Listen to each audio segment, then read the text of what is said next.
Hello and welcome to the Myositis Association's Empowerment Clinic on Relationships and Chronic Illness. My name is Rachel Bromley. I'll be your host this evening. I am also TMA's Senior Manager of Patient Education, Support, and Advocacy. Today we have the honor of speaking with Dr. Lee Phillips. Dr. Phillips is an award-winning psychotherapist with over 13 years of experience. He is a licensed clinical social worker and a certified substance abuse counselor in the state of Virginia. He is a licensed independent clinical social worker in Washington, D.C., and a licensed certified social worker at the clinical level in the state of Maryland. In addition, he is a licensed clinical social worker in the state of New York, so his work spans many states. It's very impressive. He is also a certified sex therapist by the American Association of Sexuality Educators, Counselors, and Therapists. In addition, he is certified by the Integrative Sex Therapy Institute as a certified sex and couples therapist. He has worked in several mental health and substance abuse treatment settings, including outpatient community mental health, inpatient psychiatric settings, and private practice. Dr. Phillips holds a Doctor of Education degree in organizational leadership with an emphasis in behavioral health from Grand Canyon University in Phoenix, Arizona. He also writes for Psychology Today, Your Tango, Psych Central, and Psych Alive. Thank you so much for joining us, Dr. Phillips. Thank you for having me. I'm excited to be here. We are excited to have you. Also joining us today are Kent Yunker and Janice Healy. Kent and Janice currently live in Lake Geneva, Wisconsin, about an hour north of Chicago.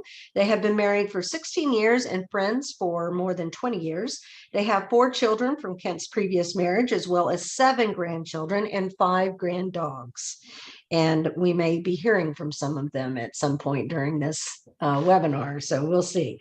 Their passions and hobbies include traveling, cooking, art, entertaining, loving on their 4-legged children, enjoying their new home, outdoor living space, and hot tub. For the past 46 years, Kent has been employed at the family business, which designs, creates, and installs retail graphics for national clients. Janice is a former retail executive and former client of Kent's. She is currently consulting for the industry.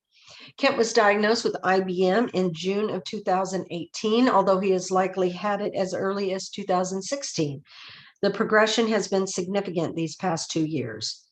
Not only is he a TMA member, he also serves on the TMA Patient and Family Advisory Council. Kent and Janice, thank you for being here. Thank you. Thank you for having us. All right. It takes a lot to get to basically broadcast your relationship for an audience. And so we really appreciate your vulnerability and your willingness to share and your dogs. She agrees. You can go on mute now. We're about to go into Dr. Phillips' presentation. If you have any questions, put them in the Q&A box and we will answer them at the end of the show. So go ahead, Dr. Phillips.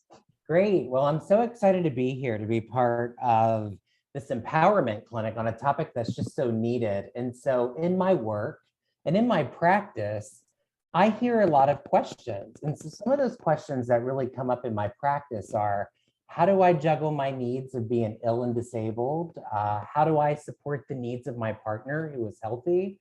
How can I cope with feelings of inadequacy or shame due to my illness? How do I keep it together for my partner who is battling a chronic illness? What if I become burned out? Is this more than I bargained for? And I no longer feel sexual and my body is broken. The thing that we have to realize is that intimacy in a relationship, it really does involve a wide mix of feelings and emotions. And when both the individual and their partner are battling a disease, the future of their intimate lives, it really does become uncertain and both partners suffer the loss. The ill partner may feel shame about the changes in their sexuality. Their partner may feel shame that they still have a normal sexual desires and needs. But what we have to realize is that suffering from a chronic illness, it may not only mean restricting intimacy, but it can also reduce the capacity to become aroused. And this may be one of the most difficult parts of a chronic medical illness. Both partners may feel less attractive, less confident, and concerned about how their body may work and adapt to an illness. Both partners may become plagued with anxiety due to the worry and the reduced sexual activity, and they may fear their future. But most of all, one of the things that happens in order to reclaim intimacy is really there needs to be communication, and there really needs to be the process of working through the grief that occurs due to chronic illness. And so those are really critical factors of what we have to work through. And so on that note, I'm going to share my screen with you.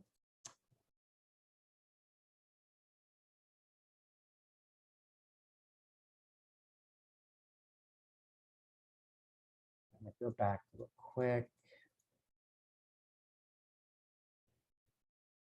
So one of the things that I really want to talk to you this evening that's really critical here is really looking at the grief process that occurs with a chronic illness. And that's really important because a lot of times, in order to get to a place of acceptance and to reclaim intimacy and to remain close to your partner, we really want to work through that grief process that comes up. And the thing that we have to realize about grief is that it's not linear. So people can oscillate between different stages. And then really looking at, caregiving and what that looks like to a certain extent, and then techniques to really look at enhancing your communication, because intimacy at its heart, it's all about communication. So one of the things that tends to happen at times, and now this is not for everyone, right? Because we know that every diagnosis is very different, but one thing that can occur is denial. What do you mean this is happening to me? How can this happen to me? What are you talking about here, right? So there can be a big factor that does play into denial, because really what's happening is people are in a crisis of what's occurred, not really knowing how to really deal with that. And so one of the defense mechanisms, it may be a state of denial. Anger. How can someone not have anger as it relates to a chronic illness, right? So that's one emotion that tends to show up all the time in my office, but also just with the individual and with their partner. So having to really work through that anger on what's occurring to them. Bargaining. I would do anything to have my whole body back. I would do anything to be healthy again, so we see that happen as well before we get to this next phase, which is depression, right? And depression shows up very different for everyone, but the way that we really measure depression, a lot of people say, oh, you have to have a sad mood. Well, you may have a sad mood, but one of the things that we really look at is someone's eating and sleeping. So someone may be sleeping too much, they're not sleeping enough, and also their eating habits. They may be overeating, or they may not have much of an appetite. So depression plays a big factor. And the thing with depression that we have to realize is that it goes into remission, right? And then it can get triggered again. Sometimes you can have a relapse with symptoms, and that can also trigger depression. And then we come to this word of acceptance. The thing that we really have to realize with acceptance is that it's not always positive or negative. It's a state of being. It's accepting where you are. And what we find in the research as it relates to chronic illness is that when someone can accept where they're at in that moment, they have something that they can work with. Sometimes they can manage their symptoms a lot better. Whereas if they're in a state of anger, if they're in a state of denial, even if they're in depression or they're avoiding their emotions, they may find a series of relapse that may occur. So let's look at the effects of the illness on the relationship. Change in the roles. Maybe the partner, prior to getting sick or ill, did more things around the home. They initiated things. They had a lot of responsibility. And the other partner, maybe they were the one that was so busy that they didn't get a chance to do that. And now they're having to step into that role. So what we see is a change in the dynamics. Maybe the one partner who has a chronic illness, they may not be able to do much around the house, or if they're having flares up or different symptoms that, exacerbate, then they will need to have much needed help. And so we do see a change in the dynamic in the relationship, which can cause tension and a state of grief. Independent to dependent.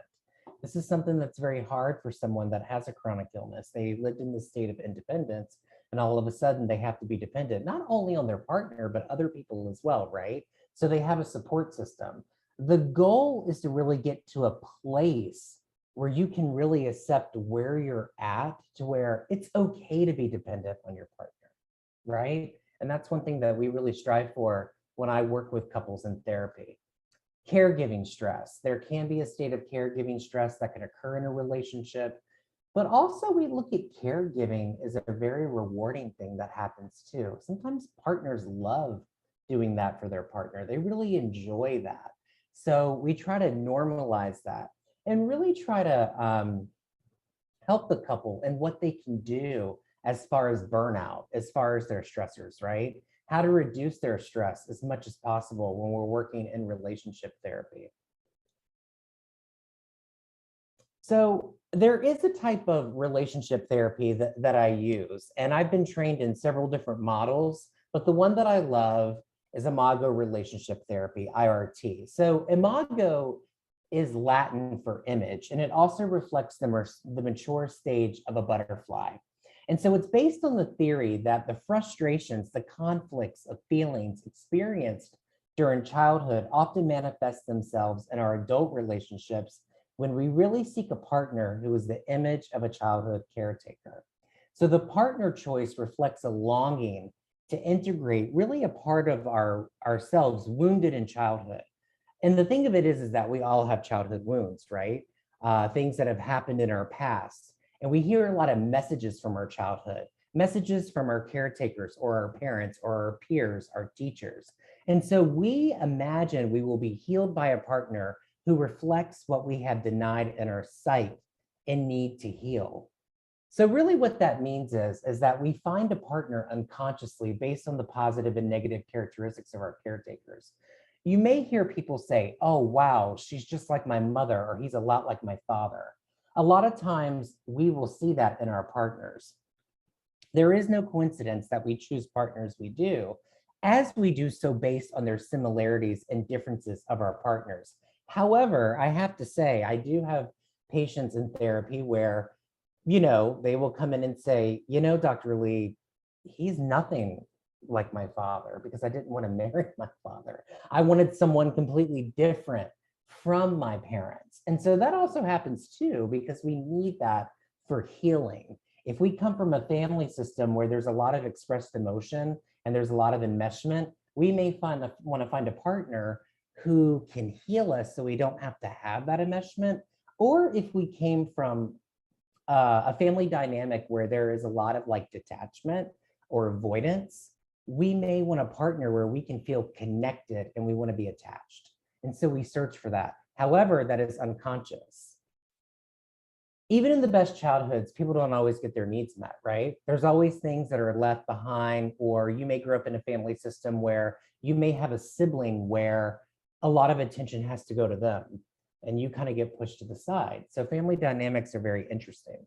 Although this enables individuals to grow up and take care of themselves as independent functional adults, it can also mean that they seek another person who will fulfill those unmet needs when they grow up. So what we find is in the initial romantic stage of a relationship prior to an illness, those unmet needs are met as each partner feels safe, they feel connected, and they feel relaxed. However, when that romantic phase ends and an illness strikes, or they feel that they can no longer fulfill each other's needs, emotionally or sexually, one or both partners may become critical or shaming, and they can withdraw or attack. Now, keep in mind that when people reclaim their intimacy in a relationship due to a chronic illness, they can feel safe, they can feel more connected, and they can feel more relaxed. And that's where I really come in to help that bridge happen. So in Imago therapy, I work with couples in this dynamic in order to heal each other from their childhood wounds and create a healthy relationship they desire by facilitating a dialogue that is characterized by active listening, mirroring, validation, empathy, behavior, and change requests that may happen. And what happens is in this process, the couple can really feel connected, but they can also differentiate. Differentiation is actually quite healthy because we have to look at our differences and how that can make us grow stronger and how we can have our own personal autonomy in a relationship. So from one session to the next, there's this new positive imprint that can be created, and gradually the couple can really move from like a power struggle to really a joint journey of understanding and connection. And that's really the whole purpose of doing this type of therapy. Now, that does take some time to get there. It's something that doesn't happen overnight. It really is a journey for the couple because they're having to go through stages of grief. They're having to go through different phases of a chronic illness. which that first one is a crisis where they are in a crisis. They're trying to maybe find a diagnosis. Then they go into stabilization where they may start a medication regimen. They're going to a team of doctors. They're trying to stabilize. Then that third phase of a chronic illness is called resolution, where they're becoming familiar with their illness. They may have a series of relapses because they have a dynamic illnesses where you have that. And then of course, that last phase is called integration. And in that integration phase, we may see more acceptance come in. And that's where we may see a reclaiming of intimacy that takes place. So in the Imago dialogue, it's very structured and it helps couples communicate around the difficulties due to their illness. So the dialogue starts with a person who is a sender, where they share their thoughts and their feelings, while the other partner, the receiver, listens and they validate and they empathize, and then both partners can really switch roles. So through these three critical steps, mirroring, validating, and empathizing, there's this active listening process, and it really is a good way to deal with conflict while letting both partners feel heard. That's really what people want when they're dialoguing or they're communicating to their partner. They want to feel heard, and sometimes they're not heard because there's reactivity. So for an example, if you were going to your partner and you're telling them something, 9 times out of 10, they're already thinking about how they're going to react to you. They're not even fully listening to you, right? That happens all the time. So we really want to try to contain the space for that. This is a copy of the dialogue. And these are some helpful sentence stems that you can use. You can use this dialogue when you're communicating about something that you're missing, if you're communicating about a task, if you're communicating about reclaiming your intimacy, if you're reclaiming certain things that you miss, things that you would like to do again, things that you haven't talked about in a long time. And so I find that this is very helpful. And one of the things that I do is that I have them do this in the session. And then afterwards, they talk about how they felt about it, what came up for them, what didn't work for them, what they would need to see more of. And then of course, I give my feedback as well. Because one of the things that I don't think partners do enough is to validate. Now, to validate, you don't have to agree with your partner. You're just acknowledging their feeling and where they're at. And that may be a feeling in the grief process. It may be a feeling of how they want to reclaim their intimacy due to illness. This is my contact information. So if you would like to follow me on Facebook, it's at Dr. Lee Phillips. If you want to follow me on Instagram, you can follow me at Dr. Lee Phillips. There's my Twitter account. I did just take a break from Twitter. I'm back on there. My LinkedIn. I think sometimes we need breaks from social media. I think it can be healthy. My website is there as well. If you also want to email me any questions, you can certainly do that. So, all right. Thank you so much, Dr. Phillips. I really appreciate that. You're welcome. We will circle back. If you have any questions for Dr. Phillips, put them in the Q&A and we will circle back to them. Now I'd like to talk to Kent and Janice. How are you doing tonight? Fantastic, Rachel. We're petrified that we're going to have some real big fans in our house. Barking or clapping, I'm not sure which one's going to be, but Right. no, we're Well, fine. we'll hope that the dogs keep it down, but if they don't, it's okay. So, Kent, tell me a little bit about your diagnostic odyssey. How did your diagnosis come about? Diagnosis, my job required me to do a lot of traveling, border to border, coast to coast, 2-3 weeks out of the month, sometimes. But the problem was I was starting getting weaker, and it manifested himself in me trying to climb up onto a bus at the airport for a rental car. And I just couldn't step up, and I couldn't pull up my luggage. And that was a warning for me. And just normal living, I was starting to fall off ladders. I was starting to get exhausted easy. And bottom line is that 2018, at a regular checkup for my arthritis, which I have quite a bit of due to my sports in my younger days, was the doctor came in and said, "Hey, Kent, how you doing?" And I just kind of looked at him and I said, "Not so good." And he said, "Well, what's up?" And I said, I weak. I can't throw a ball to either the two-legged kids or the four-legged kids." And we talked a little bit and he said, "Well, this isn't good." He says, we got to find out what it is. We started some blood work. And within about 2 weeks, he called me up on a Friday night and said, "Well, you have myositis, polymyositis." And I said, "Poly what?" And we got into a discussion there. They ordered a biopsy. Well, the biopsy actually came, and that's what gave me the diagnosis.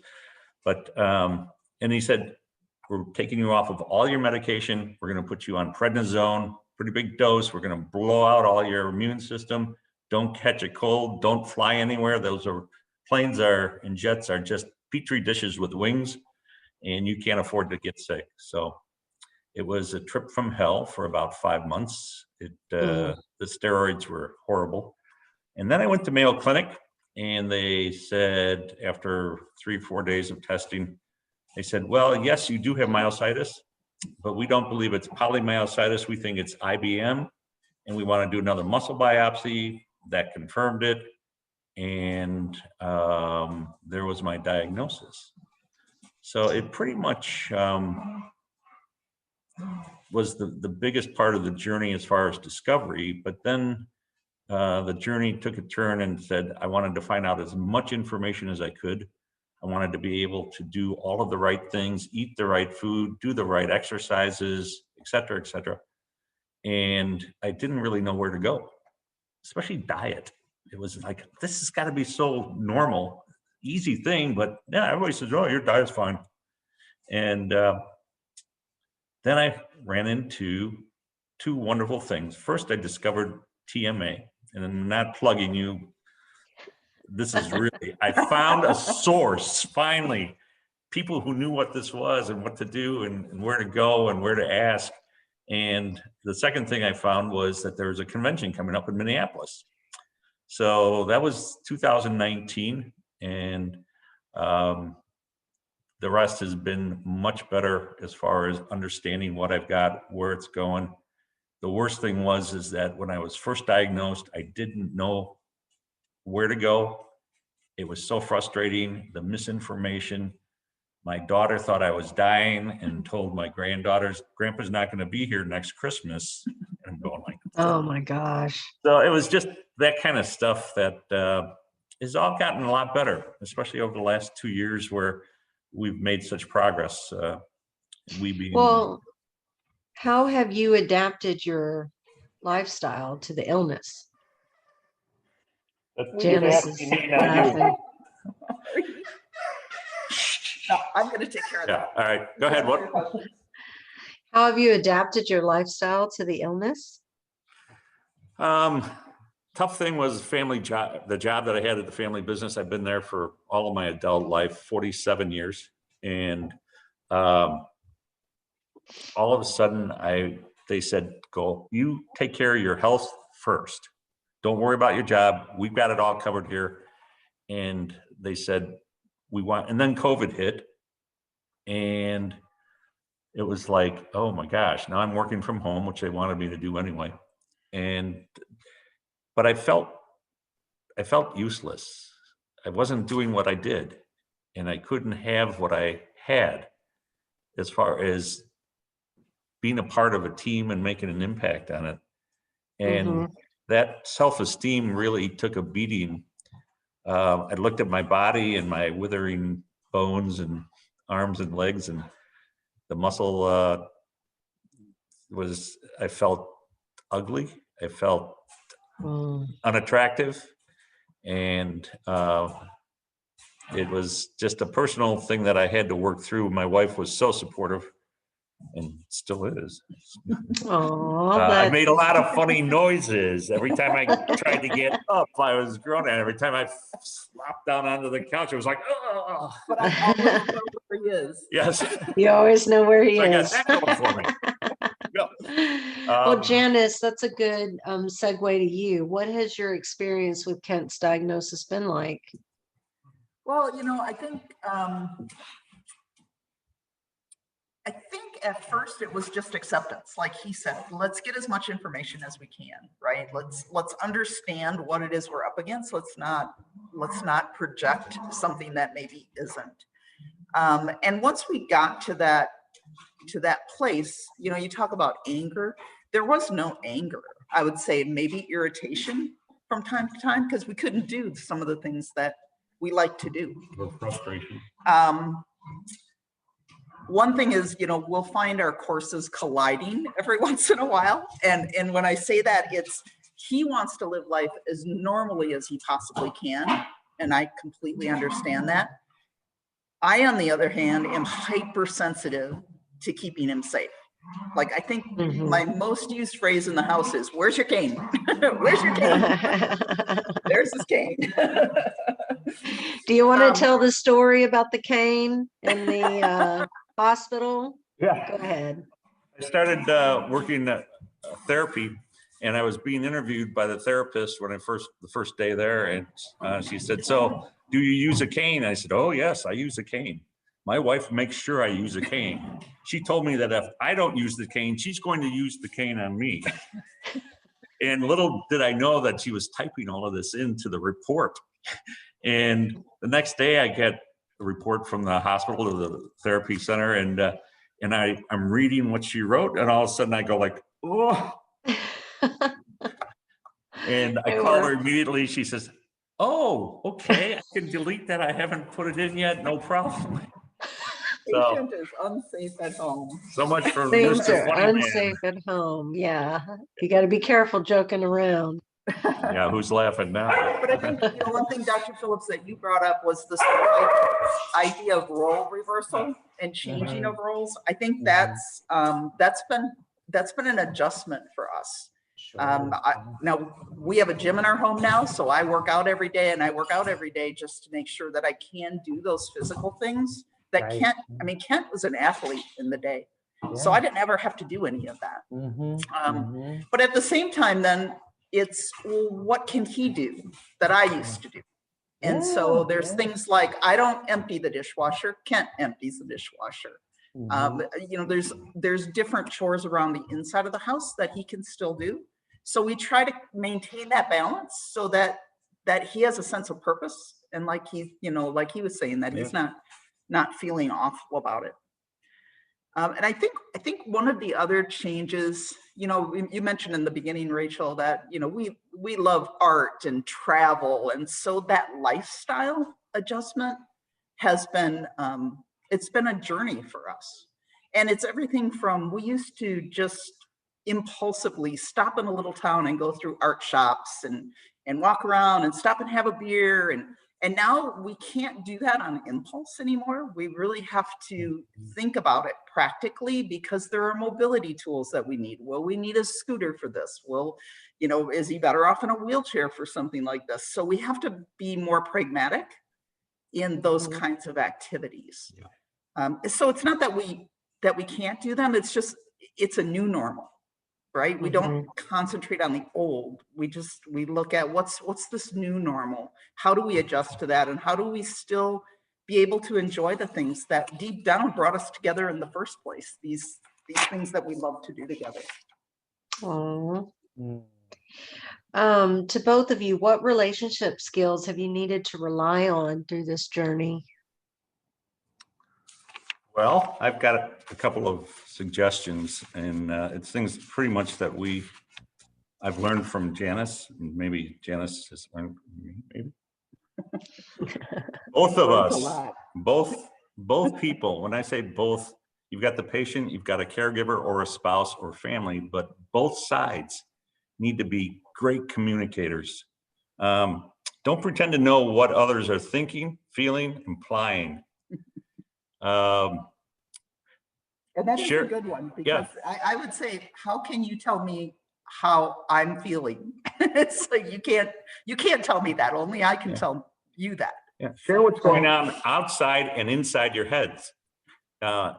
Share whatever you're feeling, what your fears are, what makes you crazy, what do you love? But we can't understand nobody, either of you can't understand or help if we don't know what's going on. Yeah. So that was the one. My wife has taught me always assume the best. So if she comes in and I say, "Hey, honey, how you doing?" She goes, "Fine." I thought, oh, she's mad at me about something.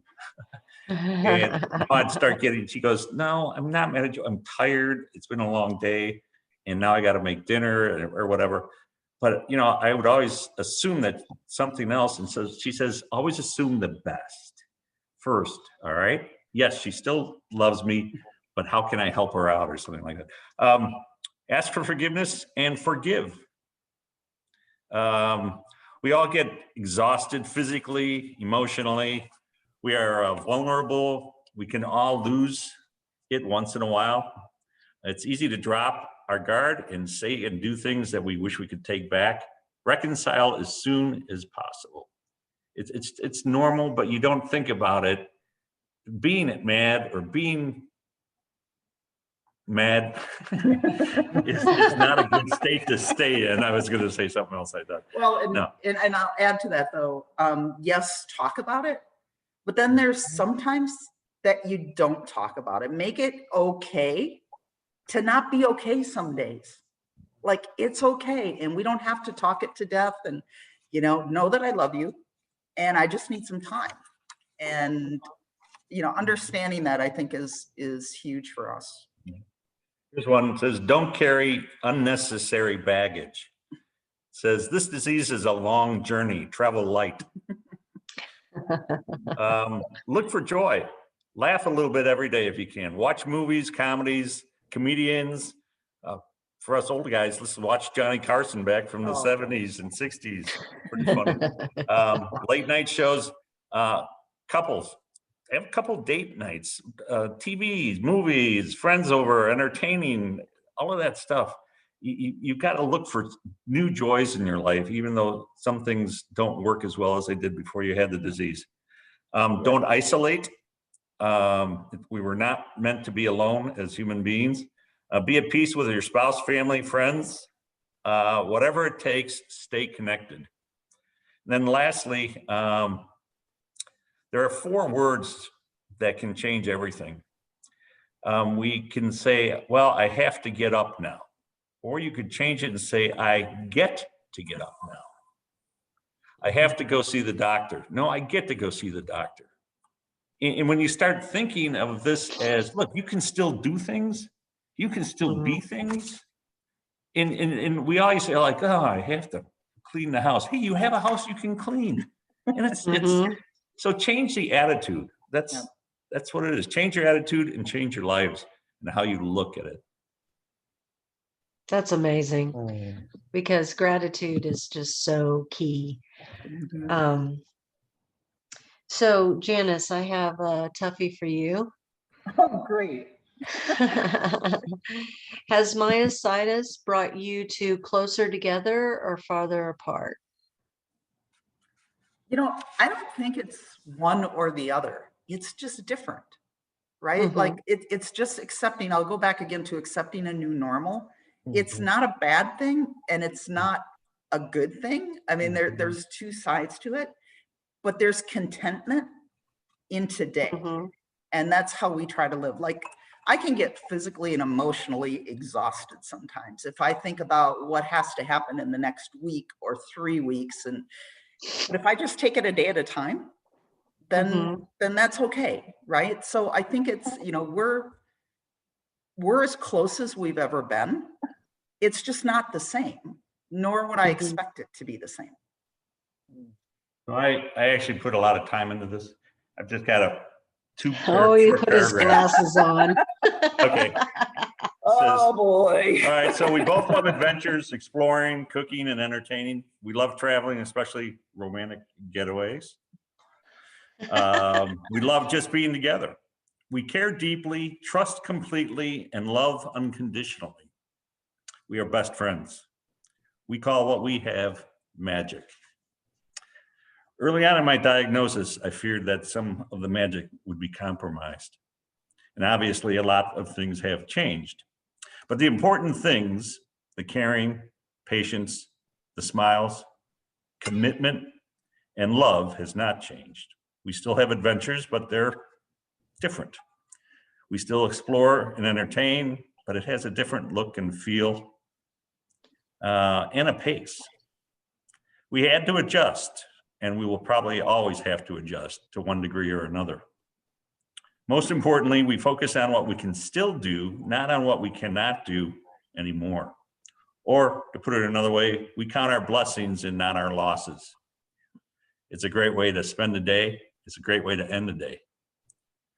This is the last part. It says, I believe that when love is honest, pure, and true, if and when there is a crisis or a catastrophe, that love can and will grow stronger and deeper than it was before.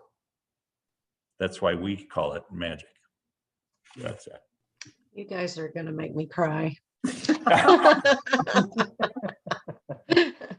are Oh very my blessed. goodness. We are We're very, very very blessed. blessed. And Glad that's to not hear to that. say that it isn't hard. It is hard. I mean, it's Mhm. a change in your life. Neither one of us expected this at this stage in our life. But Mhm. again, it goes back, Rachel, to what you said. It's that gratitude. You have to have an attitude of gratitude and Mhm. count the Mhm. blessings of what you have. There are so Mhm. many people that have so many larger problems and worse Mhm. diagnoses. So That's true. Mhm. Do you have any other advice for other couples dealing with myositis? Yeah. One of my favorite self-talks is no stinking thinking. I was diagnosed with myositis. It wasn't ALS, which they tested me for, or MS. I didn't have a heart attack or a stroke. I'm still living a semi-normal life, much more normal than people who are quadriplegics or paraplegics. And I have no reason to be a victim of this disease. I adjust, we change, we have new normals, and we do it together. So and we cut each other some slack. I'll continue to Yes. say I'm going to that. quote you You on have that. to cut each other slack. Grace that is down. key. Yes. We are Except recording when it this. comes to leaving your cane in the other room.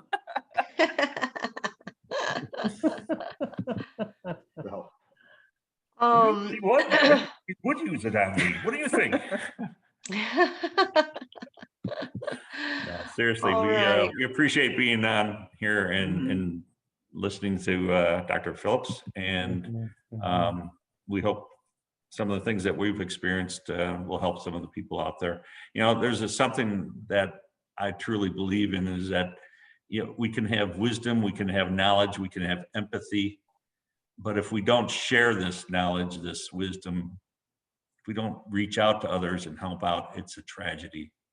Not Right. Mhm. nothing less. So Well, thank you so much for sharing what has helped you two as a couple, and we really appreciate your vulnerability. And stay online because we may Yeah. have additional questions for you.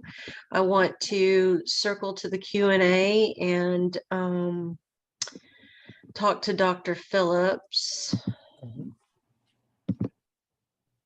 Dr. Phillips, we have a very sad situation that has come up by an anonymous attendee. My husband left home 3 months ago and said he wanted to live his illness, his IBM, alone. I do not have contact or intimacy with him. He is completely isolated. How often do you see this reaction? Before the diagnosis, we did everything together, and the situation is extremely shocking. Well, I'm very sorry to hear that. That's disheartening. And I have heard it before. You know, unfortunately, one of the things that I try to look at is how was the couple doing prior to a diagnosis, right? What was the relationship like? And I'm wondering if there was something going on there, maybe not. Unfortunately, we have some alarming statistics in the research that 75% of marriages actually end due to chronic illness. But a lot of that, I think, is really due to the dynamic that was going on prior to it, like what I was just saying. And I'm just wondering what was going on, you know, with him before he left. Because usually when something like this does occur, there's a closeness and a bond that happens. So I'm really sorry to hear that. And unfortunately, when people become ill with certain diagnoses, they have their own ways of coping. And so sometimes they become this withdrawer and they isolate and they want to be alone. Whereas other people, they really want the support and they want that help. So I really hope that you're finding the support that you need to get through this more than anything. So Yes. yeah. And we have a caregivers group that meets, even if you aren't caregiving at the moment, you're still welcome to go to our calendar and come to our group so you can feel connected. We don't want you to feel isolated yourself from your myositis family. We're here for you. Okay. Dr. Lee, what is the success rate with your IRT clients, and do you find a lot of resistance from either side? Great question. Of course I do. And I think the resistance is there because they're not sure how it's going to work. You know, people really question going into therapy. You know, you come in and it takes a lot of courage, a lot of vulnerability. So people are very ambivalent a lot of times in the beginning, but I don't really know what my percentage is with success rate, but I have to say, I mean, I'm very busy and I'm full and I don't have room for any more patients. So I guess I'm doing something right by helping people. And the thing of it is that sometimes Imago relationship therapy, it may not work for the couple. I may have to change things up a bit. You know, it's not a cookie cutter approach, right? So something may be very different that I may have to use in my sessions. But I do find it is one of those methods that works because you feel heard and you can listen. And when you're doing Imago therapy, it's not always about dialogue and a problem. You can come in and dialogue how close you are, just with what we've heard this couple this evening talk about and the joys that they have in this new normal. So it's definitely helpful. And I definitely encourage people to go to therapy if they really feel they need a safe space to be able to process. I also wanted to talk about, you know, we're interviewing a married couple here, but relationships and chronic illness aren't just about, you know, people who are partnered up.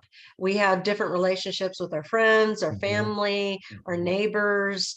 And the next question kind of talks about that we have in Q&A, because she's got a comment. She was diagnosed with DM at 31 years old, and the biggest challenge during her illness was society questioning it because she looked okay on the outside. How could she be so sick? Some family and friends didn't quite understand it, and that was very hurtful. It took me a long time to find my peace.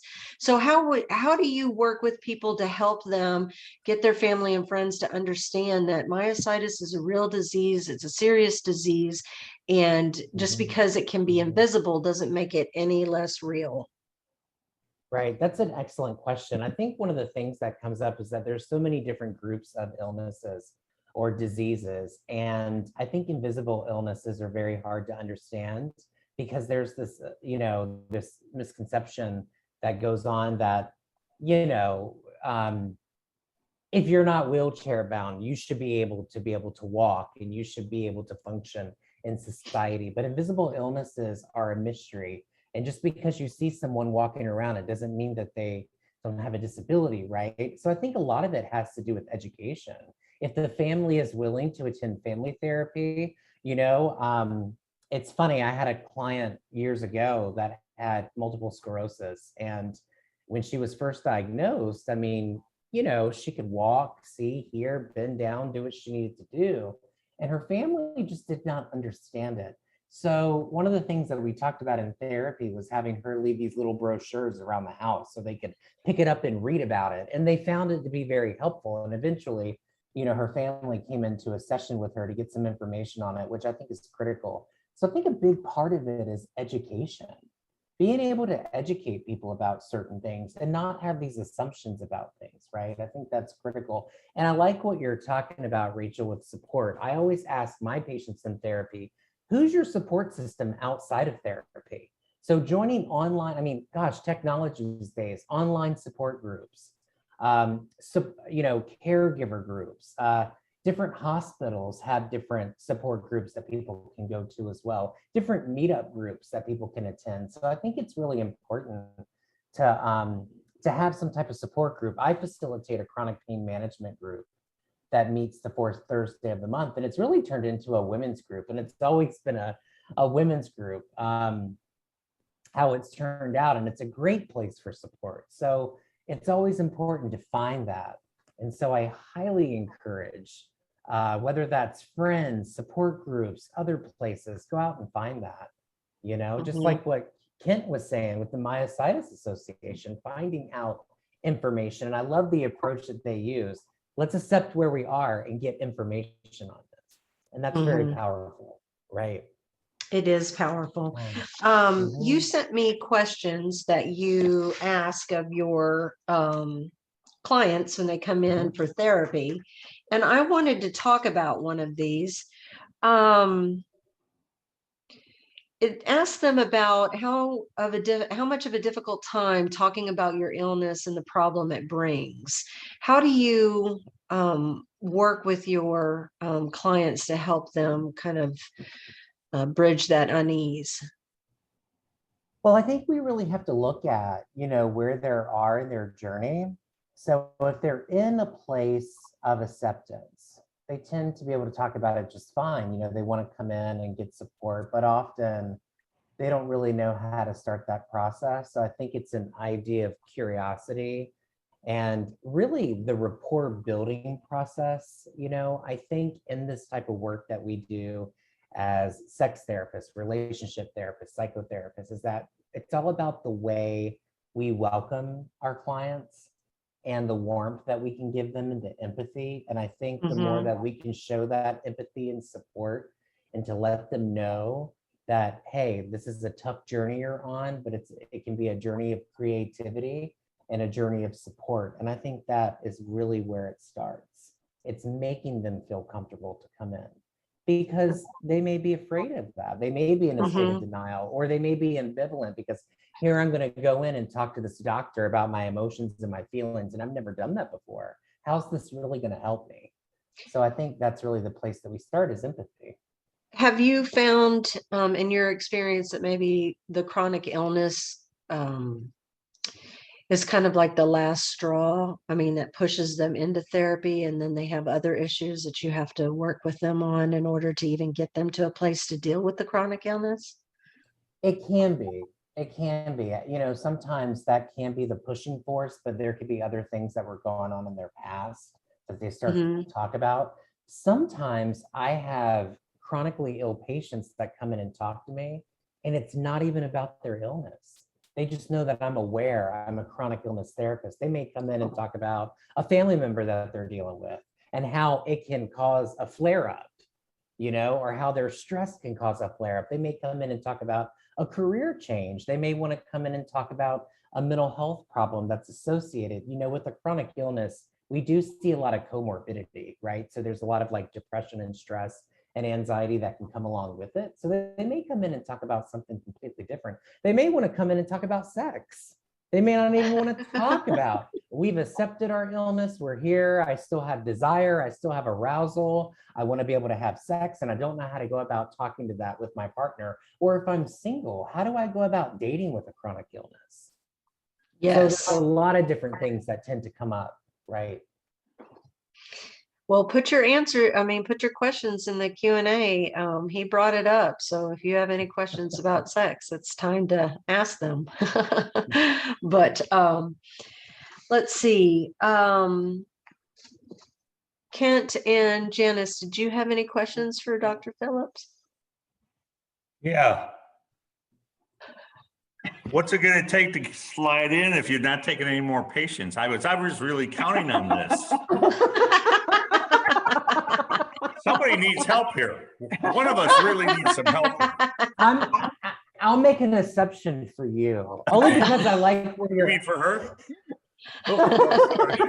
because I like where you're at on your journey. Yes, it's so inspirational. Oh my It is goodness. so inspirational. I mean, I have to Mhm. say, and you guys, it really touched me where you're at and how you've approached this. I think I'm gonna have to have you on my podcast. This is just the start of the This is- We can tour. get an appointment yeah, now. I think we yeah, can get an yeah. appointment. There you go. We Right, had another yeah. question come in. Let's see who it's for. Kim just said, what about sex? So I guess go ahead. What advice do you have for your clients that are having Mhm. questions about sex and chronic Mhm. illness and Mhm. just in general? Well, I think a lot of times we have to look at where they're at on their journey. That's the most important thing. And then one of the things that we tend to see is that there's a lack of desire. Desire is wanting it, arousal is the biological aspects that come up. So we have to see where people are at.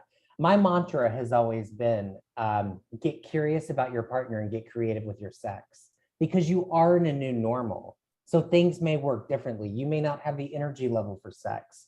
If you're having an issue with that, we talk about, well, when do you have energy? That's the time to change roles. That's the time to look at what your sexual peak is. So it's getting creative. And the thing of it is that we have to realize the skin is the largest it is the largest area on our bodies to get creative.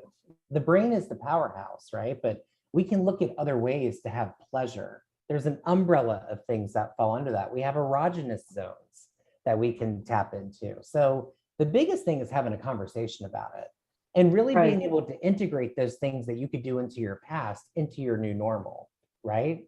Mhm. So that's the thing. There's no right way to have sexual intimacy. Mhm. It can be whatever you want it to be. And so it's being able to talk about it with your partner. Sex at its heart, it's all about communication. Right. Mhm.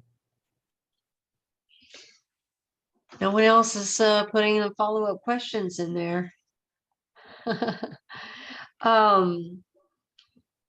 So you've got a question for your patients on here where you ask them, do you worry whether your partnership can withstand the long-term stress of having a chronic illness? And Mhm. Kent talked about this a little bit in our prep about how, and Kent, you can jump in here, just you're worried about how that may progress.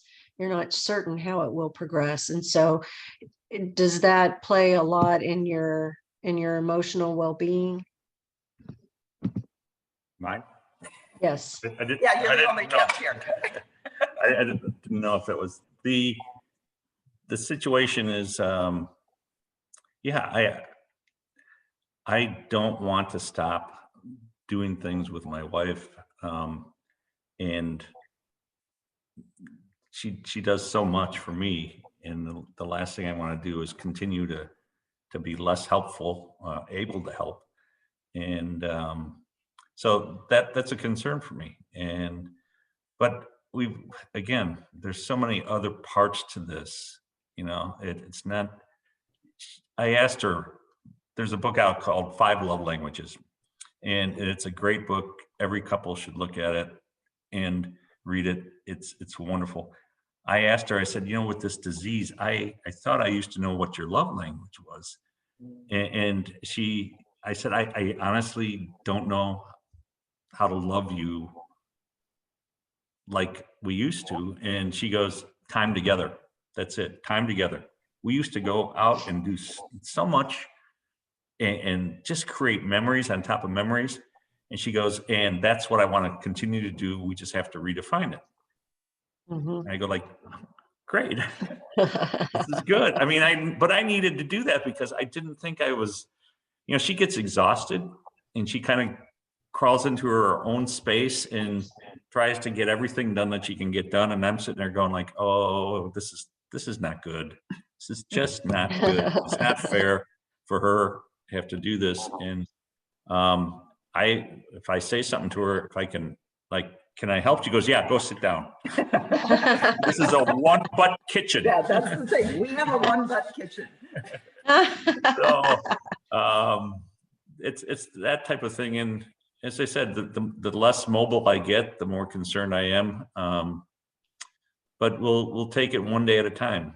One day at a time, and we'll make the very best of that day. And tomorrow we'll start over again, and we will talk about what we can do, not what we can't do or what we've lost.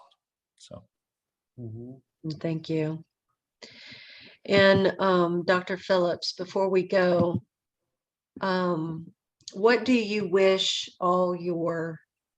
if you could wave a magic wand on all of your clients, what do you wish that they would just get?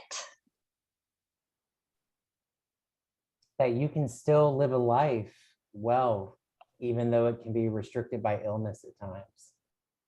You can still do things. You can realize that your illness is only a part of you, and really being able to integrate the things you love into your new normal, which we heard tonight from this wonderful couple.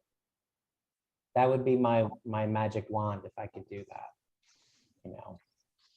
That is wonderful. All right. Well, thank you so much for being on tonight. We appreciate you being here. Kent, Janice, it was an honor to speak to you. Just so motivational, so inspirational. We're really happy to have you on, and thank you for sharing your journey. Dr. Phillips, you're an inspiration too. You guys find him on all of his media. I hear there may be eventually a book deal. We don't know, but I'm waiting for it. So it's got to happen. But thank you for joining the Myositis Association's Empowerment Clinic. We are hoping you will join us for our next one. We have Ask the Doc with dermatologist Dr. Victoria Worth. That'll be Thursday, April 21st from 6 p.m. to 7 p.m. Eastern. So be sure to join us. For TMA, I'm Rachel Bromley. Good night.